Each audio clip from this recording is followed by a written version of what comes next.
Hey, Coach Tom here, just about to get out for a workout, but before I do, I wanted to send you a short video because one of the reasons I can go out and do what I'm about to do, which is to get a workout in, is because I've got a great team that I can delegate to. I can tell you, if you're like most of the people that I've interacted with that became clients of ours, you are someone that has been frustrated by the cycle of, do I have to do it all myself, or do I actually have somebody that can help me, and can my team help me?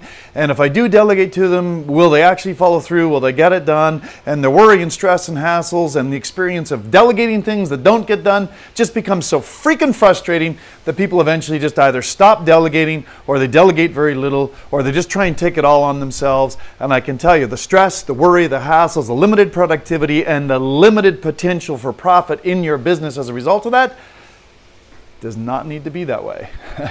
So let me give you one of the secrets that I've been sharing with our one-on-one clients for the last 20 plus years about how to get proper delegation and how to get proper accountability.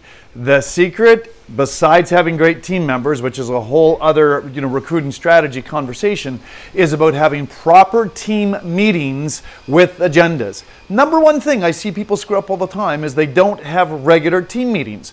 I highly advocate that you have a weekly team meeting. It should last for between 30 and no more than 60 minutes, and I think that 60 is usually too long. And it's got to have a friggin' agenda. The agenda starts with a reciting of the mission statement so everybody knows clearly the direction they're moving and how to get there. You have an acknowledgement for every member of the team, what we call a positive focus, where you're looking at what is it that's great that's happened since we were last together in your personal life, in your business life, and with the team. So you can acknowledge greatness on the team.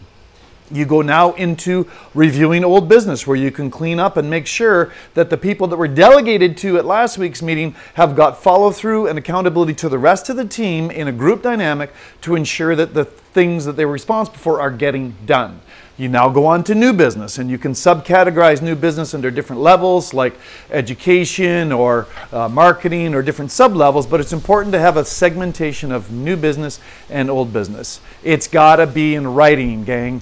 If you're a virtual office like ours, we use Google Sheets, we use the cloud, but having an old-fashioned paper written one that everybody can make comments on and get updates on and be accountable for can also work just as well. You always end a meeting with a testimonial. You want to be able to reconnect to the heart and soul of why it is that you're all together doing what you're doing, because that's the why.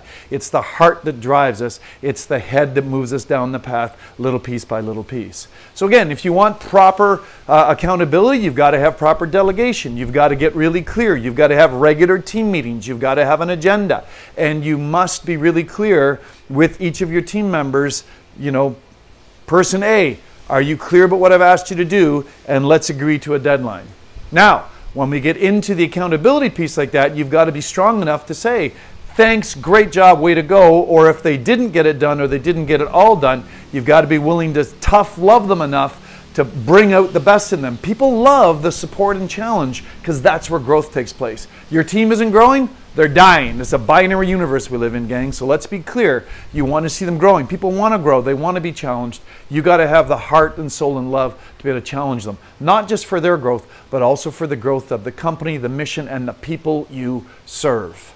So please, do not suffer, do not stress, do not get into that terrible cycle of either no delegation, limited delegation, or delegation without accountability. Follow these tips and watch your team blossom, watch your mission move forward, and watch your profits expand.